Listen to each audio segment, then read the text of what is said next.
If you're waiting for permission, here it is. I think the problem is we almost need an excuse of why we want more. There's like some internal beliefs that a lot of us have that's like, be satisfied with what you have, right? You know, money isn't everything. There's a lot of weird different beliefs around. It's like you actually were designed and created to want more.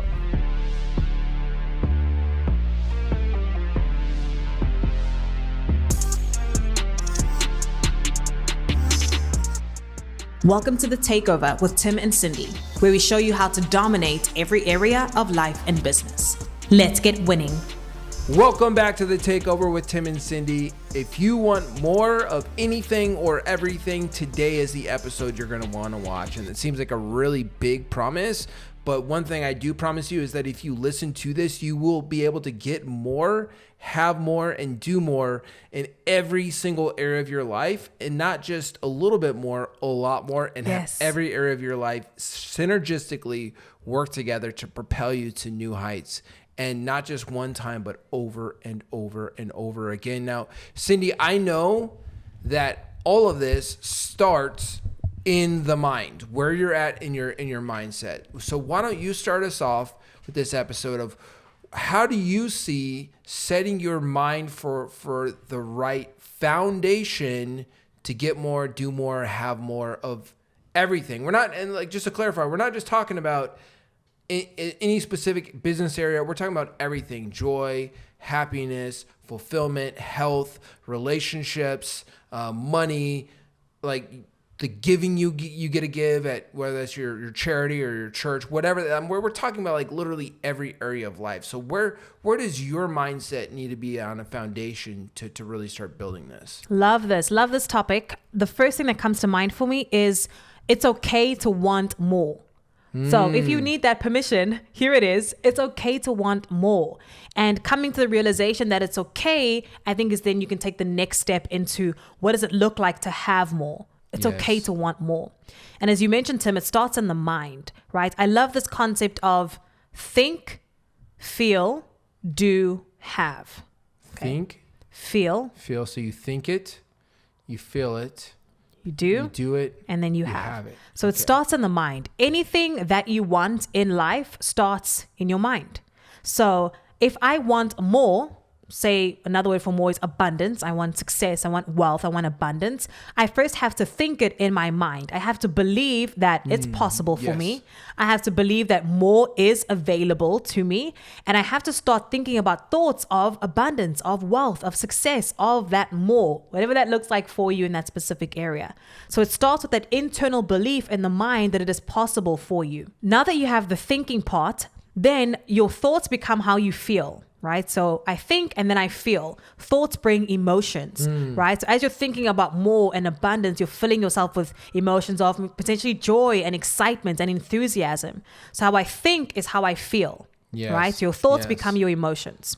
Now, how I feel is what I'm going to do, right? If I'm upset or I'm angry, I'm going to take steps and take actions that are in that alignment. If I'm joyful, I'm excited, I'm going to take steps in that way.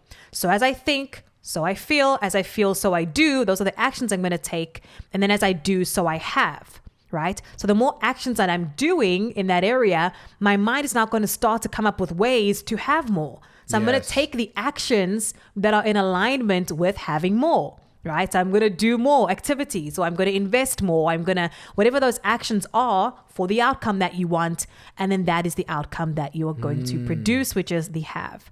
So I think, so I feel, as I feel, so I do, as I do, so I have.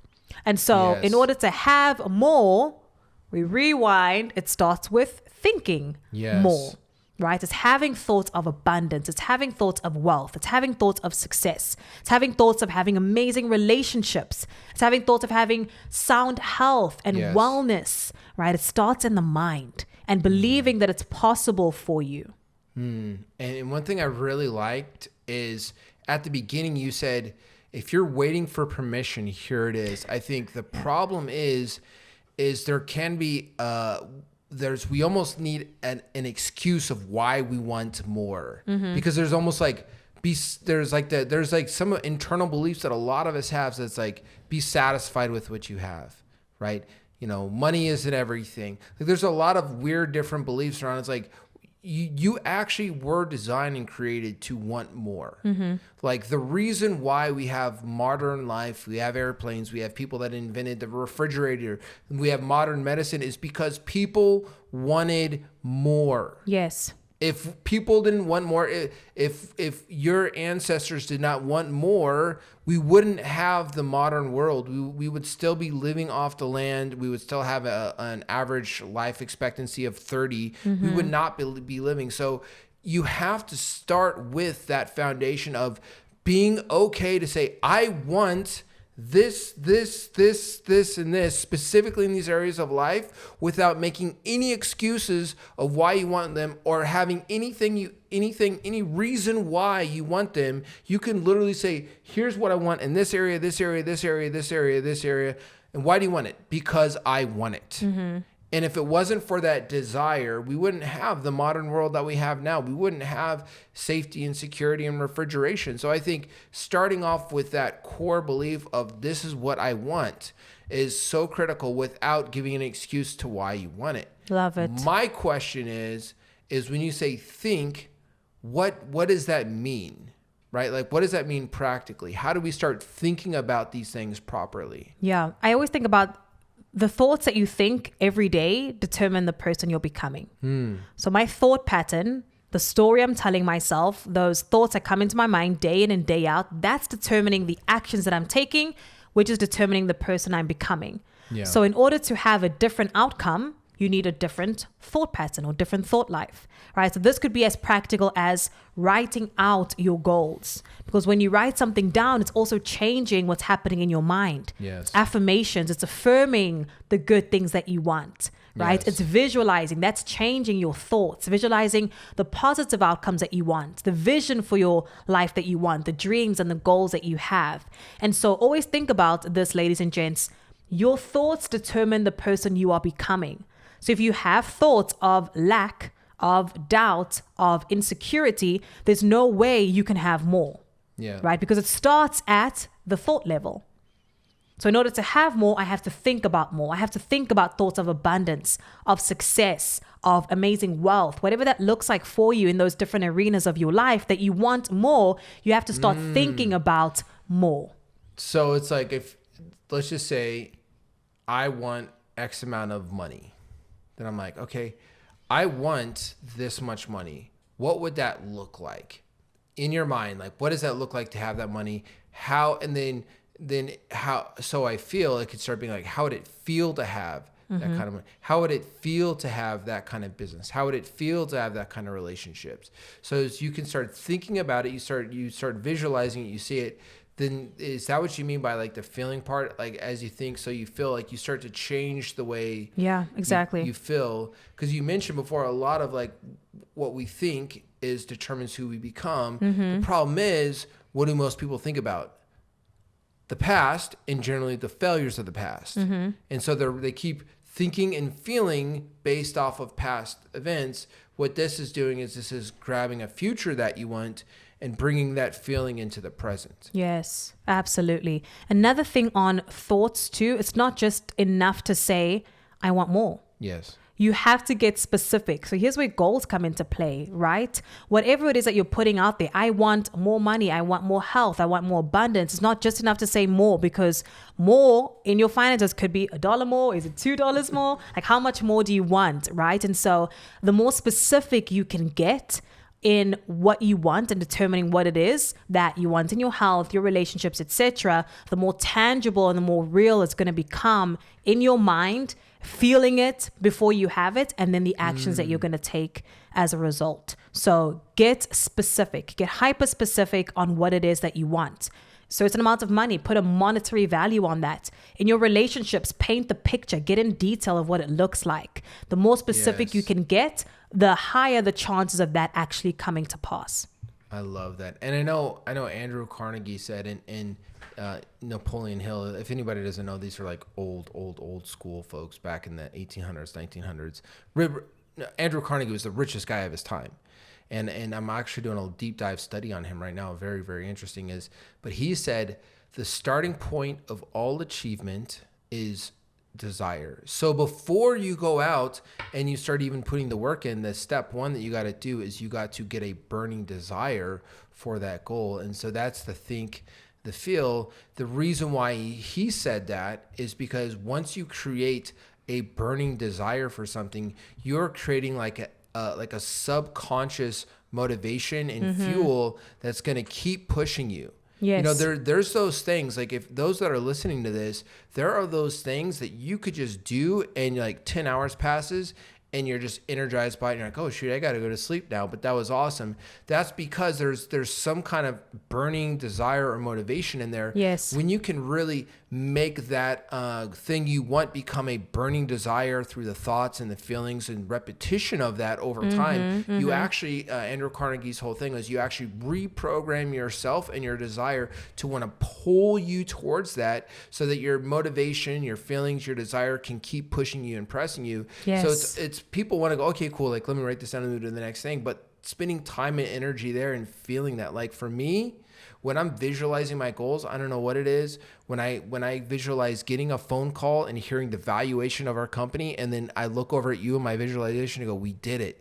I can feel that, and that's awesome. So when you're visualizing, see the things that are easy for you to feel. When I'm driving in my car collections and doing that, I can feel those things. And the more you can feel it, the more it's going to create not just the doing, but like that burning desire, push you no matter what kind of drive inside of you for the feeling. So I love that you're bringing this up because that was, the richest guy in the world. He is richer for his time than Jeff Bezos is now. By like 2 or 3 times. Wow. So yeah, if this guy and he was the one that taught Napoleon Hill about like the starting point of all achievement is desire and et cetera, et cetera. So I love that. So we've gone through thinking, through feeling, and now doing. So how do you do more? Because at the end of the day, some people listening might be like, I can only do so much. Like there's only so much time. I've got to sleep. Yes, you got to sleep, by the way. If you're listening to this, sleep is very important. Recovery is very important. But how do you do more? Like there's only so much time in the day. How does that even work? Yeah, for sure. Time is both the most valuable resource that we have and the most limited. And so if you want more out of your life, you have to be so intentional and value the heck out of your time. Where are you spending your time? Are you spending it on activities that are going to allow you to get more out of this life? Or are you spending it on activities that are actually taking away and adding no value? So for us, Tim, we like to look at it as 3 specific things that we've learned and that we've developed over time. We didn't just come to this just today. It's strategies that we've implemented that we've noticed have allowed us to get more out of our time. One of those being separating strategy from execution. What that means is on a Sunday, Tim and I will plan out our week. So we'll look at the week and say, okay, what is it that we want to get out of this week? How can we get steps closer to our goals? So we'll sit down on a Sunday, we'll look at our calendar and we'll write out what are our 3 main priorities that we absolutely need to get done this week. And we start to lay those out. That is what is known as strategy.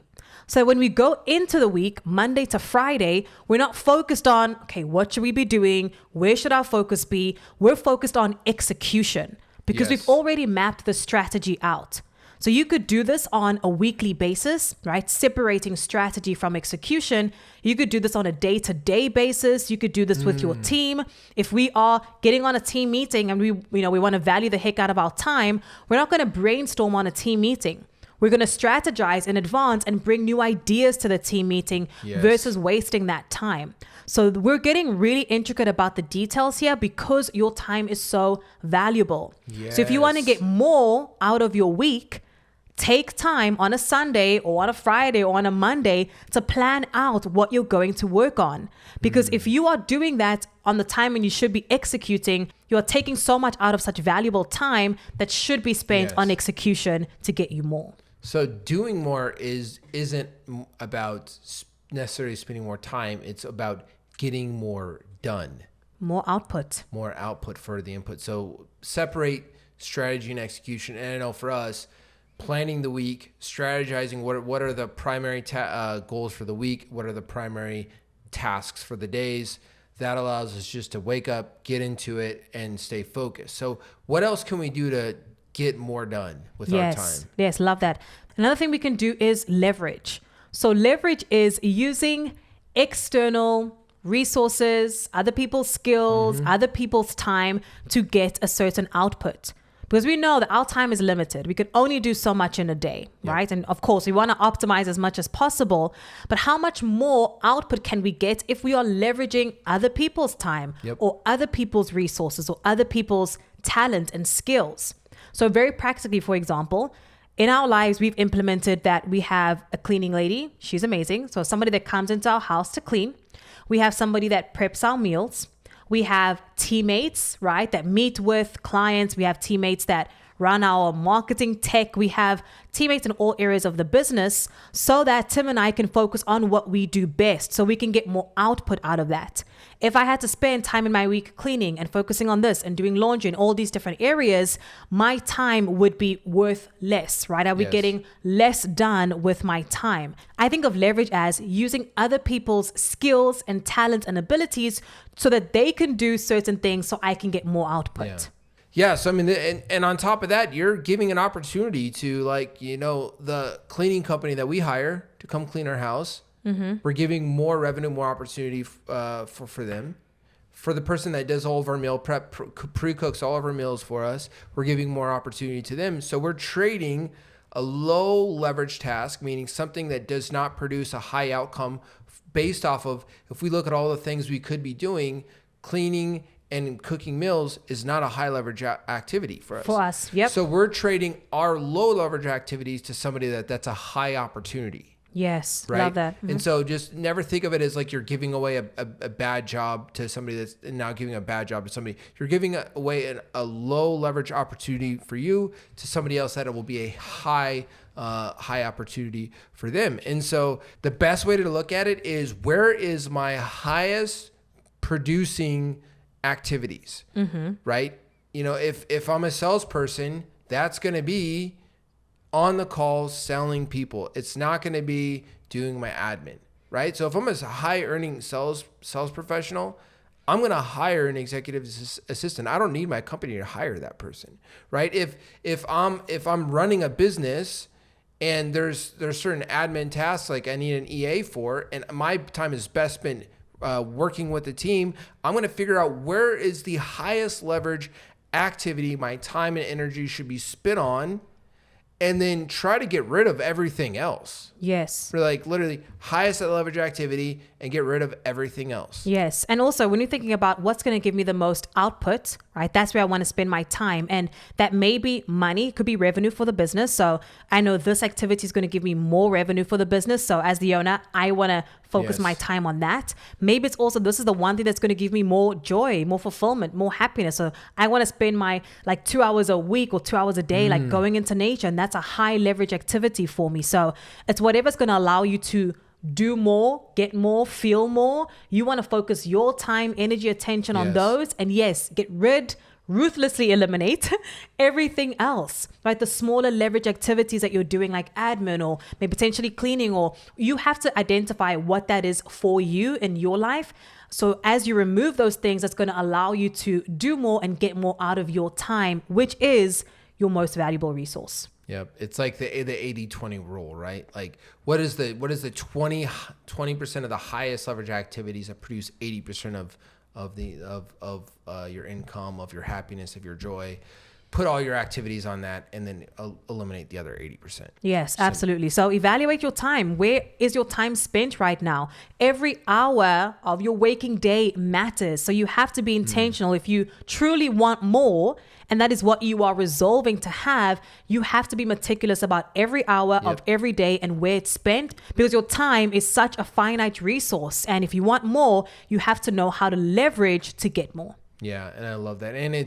And you and I are very much work-life synergy. We don't believe in the concept of balance, because we believe everything works together. So if my sleep's better, everything else is better. If my relationships are better, everything else is better. If my income's higher, then it relieves stress on everything else. Like literally, if you can start seeing all of your primary, what are all the main goals you have? Because remember, think, feel, do, have. What are the main things you want? Because if you only think about one of the main things you want, maybe it's just money, and you don't think about anything else, yeah, of course you're going to bias the money and you're going to neglect a lot of other things. Now, it's not balancing though. It's going like, what does a full life look like to me? Money, health, relationships, all areas.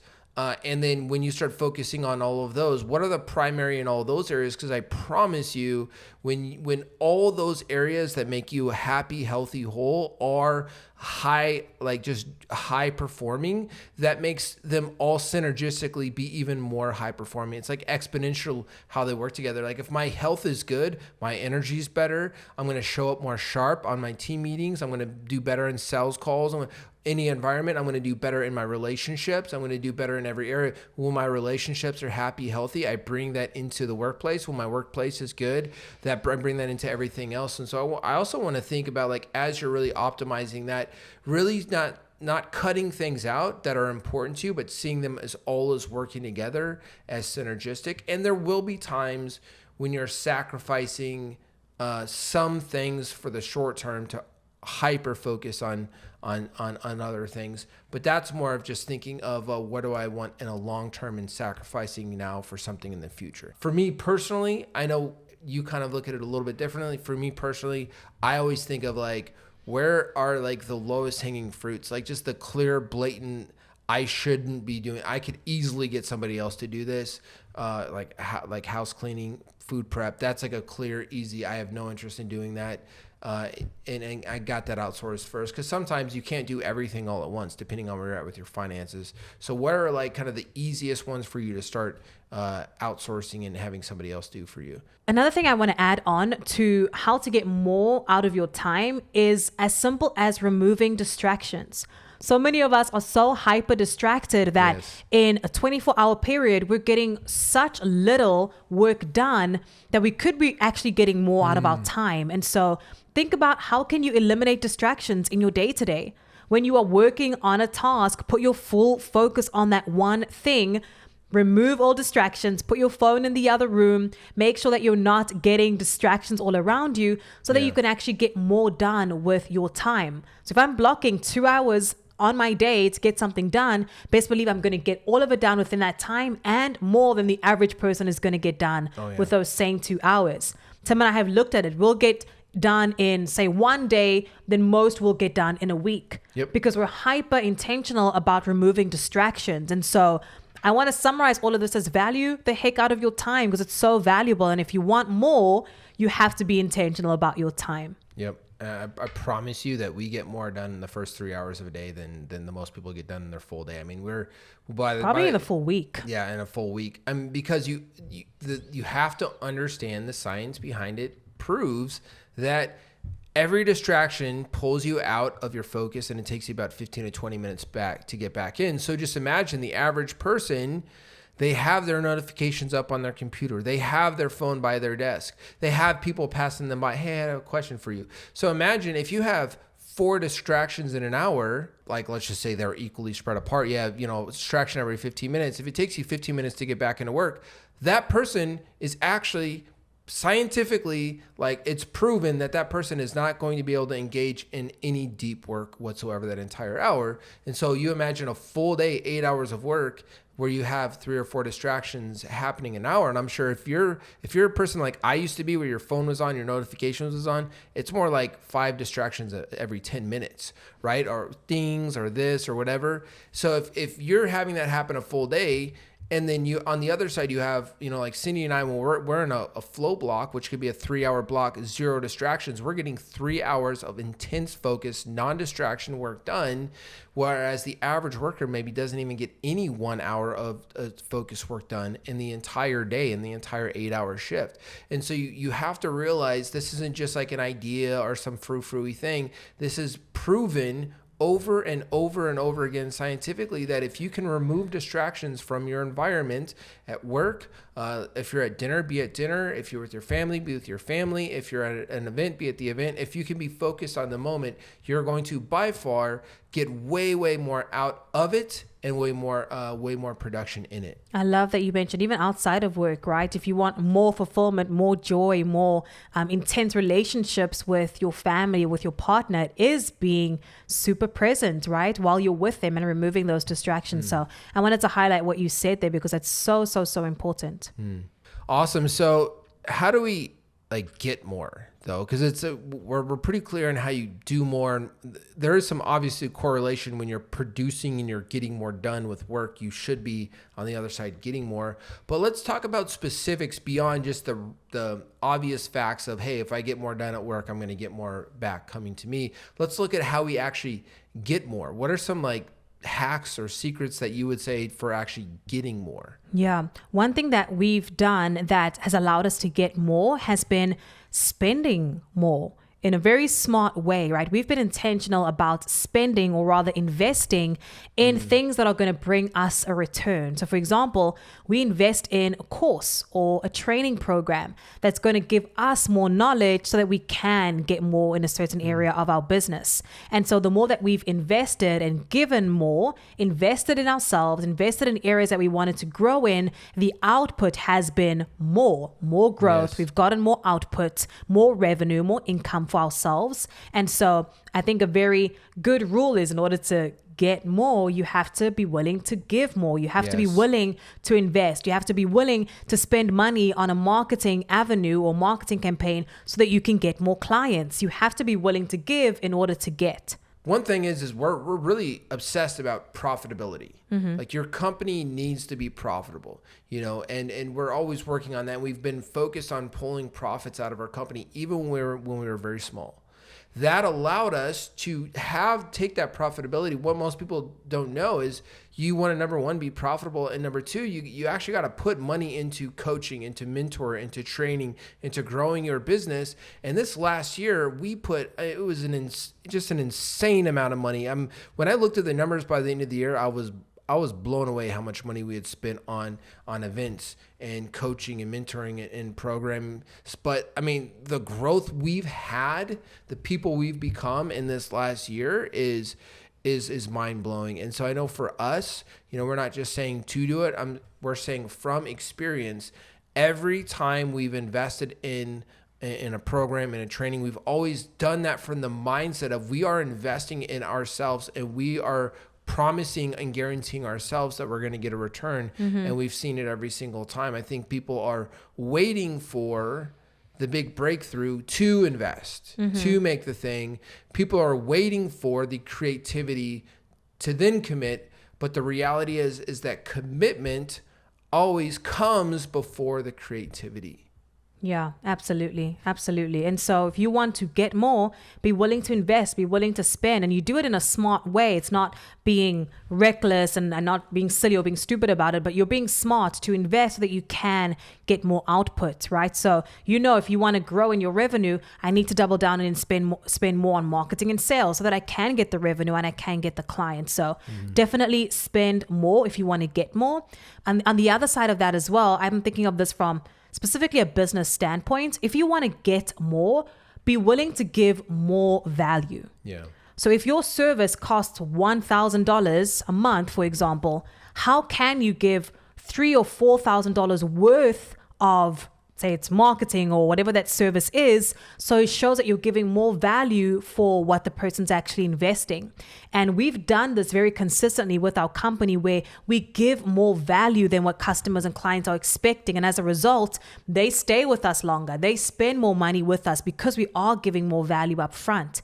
And so finding ways that you can give more value in order to get more as well. Yeah, and I love that. And you don't have value to give if you don't have value to give, right? So it's like both of those, giving more, also what precedes that is having more to give, having more knowledge, having more understanding, having more wisdom, having more value. Because like we talked about before, just giving more time and resources doesn't make sense, because if you're giving more time and resources, that is, you're now losing profitability. Because if you want to stay healthy and profitable, you've got to give more through leverage. So you're giving more value, you're giving more perceived value, you're giving more outcome because you are smarter, faster, more efficient, more capable through the investments you've made in yourself. And I know for us, like the amount of value that we're able to give now compared to most of the marketplace is like mind blowing for what we're able to deliver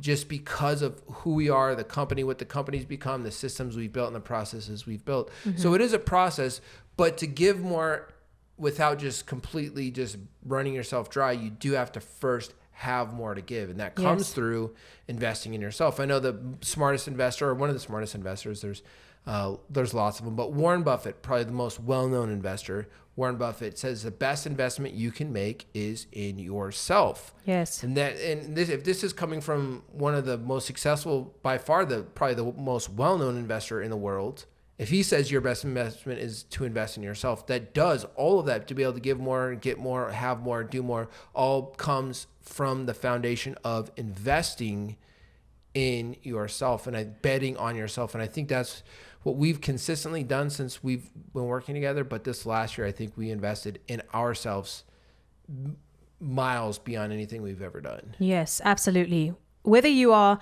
a business owner or even an employee, maybe you're working in a career and you want to figure out, how do I get more? How do I raise my level of income? How do I get a higher salary or earn more commissions? Think about, how can you add more value in your role? How can you generate the company more money? Because as you do that, you're going to get more. How can I contribute more to new ideas and innovations in my role, right? The more that you can give value in whatever role you are in, you are going to get more value as well. And so it is that give and take relationship, whether you are a business owner or not, whether you're an employee, a leader, corporate professional, whatever that looks like, the same rule applies. In order to get more, give more value. Oh, I love that. And it's so funny too, because, you know, obviously we don't hear this at our company, because the way our company is structured is that you get a certain amount of income based off of your performance. So people kind of choose their income based off of the performance they deliver. But I do hear a lot of people, like at other companies or other places, say like, oh, I wouldn't do that. I don't get paid enough to do that. Oh, I'm not paid to do that. And it's like people want more income before they put in more work. But the reality, that's like saying to the fire, I want more fire before you put in more logs. Like if you want more fire, you got to put in more logs first. And then it takes a while for that to heat up. So I love that. It's like, if you want more, you first have to be willing to do more or spend more or give more or do something. And then sometimes it's a quick result and sometimes it is a delayed result. And you have to be willing to do more, give more, spend more for however long it really takes until the result comes, because result times may vary. Absolutely. Yes, for sure.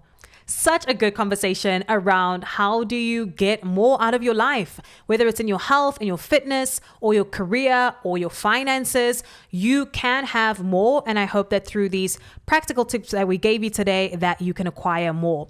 At the end of every episode, we always say, what is the one thing that you can take away from this episode that you can start implementing today, executing on to move you closer to your goals? The takeover is all about domination, and how you dominate is through execution. So make sure that you think about that one takeaway from this episode that will allow you to get more out of your life, because trust me, ladies and gents, more is possible for you if you are willing to think, feel, do, and have. Yeah, I love that. And be okay to, bookmark this, save this, mark this, and come back. Get one or two things. There's going to be some episodes that you watch of ours that you're like, wow, I'm taking one or two things out of that I'm going to do right now, but I know there was like 15 things in there.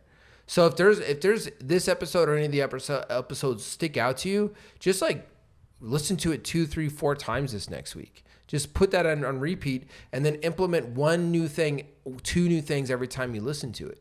So for sure today, think what was that 1 or 2 things, but also just remember, if there's episodes that stick out that I'm like, there's like 10 things, I want to do them all. Put that on a bookmark, come back to it and listen to it over and over again, and make sure you get a good application in your life, because that's what we're here for, is to help you level up, to dominate every area of life and business. So, hey, real quick, if you got any value from this show at all, make sure to give us a quick like, give a quick rate. If you're on YouTube, click that subscribe button. If you want more like this, if you're like, this is a dumb show, I don't want any more of this, don't subscribe, don't like. But if you did, subscribe, like, and then go down to the comments and just give out some thoughts you had, ask some questions. We will engage there in the comments as well. So again, this is the Takeover with Tim and Cindy. Stay winning.